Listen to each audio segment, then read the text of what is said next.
മരണപ്പെട്ട ആളുകളെ നമുക്ക് കണ്ടെത്താനായി ഒരു ഭാഗം ചെറിയ ശരീരമാണ് കിട്ടിയിട്ടുള്ളത്.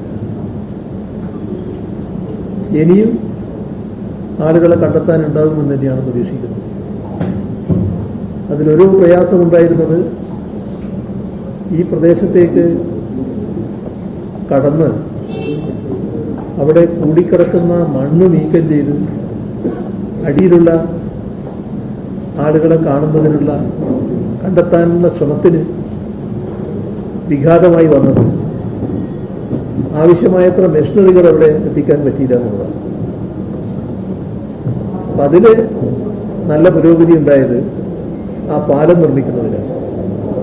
അപ്പോൾ ആ വേലി പാലം ഇപ്പോൾ പൂർത്തിയായി കഴിഞ്ഞിട്ടുണ്ട്.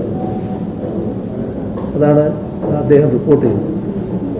ഇനി അതിലൂടെ ഈ പറഞ്ഞ മെഷീനറികൾ അങ്ങോട്ട് കടത്തിക്കൊണ്ടുപോകാനും അവിടെ ആവശ്യമായ മണ്ണൊക്കെ നീക്കം ചെയ്ത് കെട്ടിടത്തിനുള്ളിൽ തന്നെ ആളുകൾ വിട്ടുപോയിട്ടുണ്ടോ എന്നുള്ളത് പരിശോധിച്ച് തീർച്ചപ്പെടുത്താനും കഴിയും. അപ്പോൾ അത്തരം പ്രവർത്തനങ്ങൾ തുറന്നു നടത്തുകയാണ്. നിലമ്പൂർ ഭാഗത്തേക്ക് ഒഴുകിപ്പോയ ചാലിയാറിൽ വെച്ച് ചാലിയാർ പുഴയിൽ കണ്ടെത്തിയ ശരീരാവശിഷ്ടങ്ങൾ, ശരീരഭാഗങ്ങൾ, അത് നല്ല ശ്രമത്തിന്റെ ഭാഗമായി തന്നെയാണ് കണ്ടെത്തിയത്. തുടർന്നും നല്ല തോതിൽ തന്നെ ആ ശ്രമം നടത്തി ഏതെങ്കിലും ശരീരമോ ശരീരഭാഗമോ നദിയിലുണ്ടോ എന്ന് കണ്ടെത്താനുള്ള ശ്രമം തുടരാനും നിശ്ചയിച്ചിട്ടുണ്ട്. പിന്നെയുള്ള പ്രശ്നം പുനരധിവാസത്തിൻ്റെതാണ്. പുനരധിവാസം ഫലപ്രദമായി നടത്തേണ്ട ഒന്നാണ്.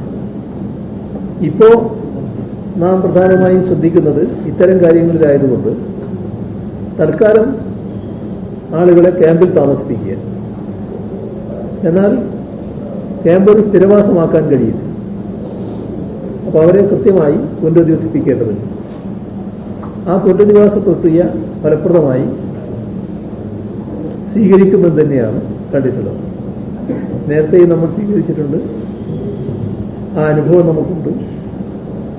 ഇതിൻ്റെ അടിസ്ഥാനത്തിൽ ഇവിടുത്തെ പ്രശ്നത്തിൽ കൂടുതൽ നല്ല നിലയിൽ പുനരധിവാസ നടപടികൾ സ്വീകരിക്കുക എന്നുള്ളത് തന്നെയാണ് കാണുന്നത്.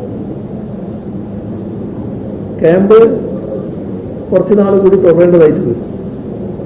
അപ്പോൾ ക്യാമ്പ് തുടരുമ്പോൾ ആ ക്യാമ്പ് വ്യത്യസ്ത കുടുംബങ്ങളിലുള്ളവർ താമസിക്കുന്നൊരു ക്യാമ്പാണ്.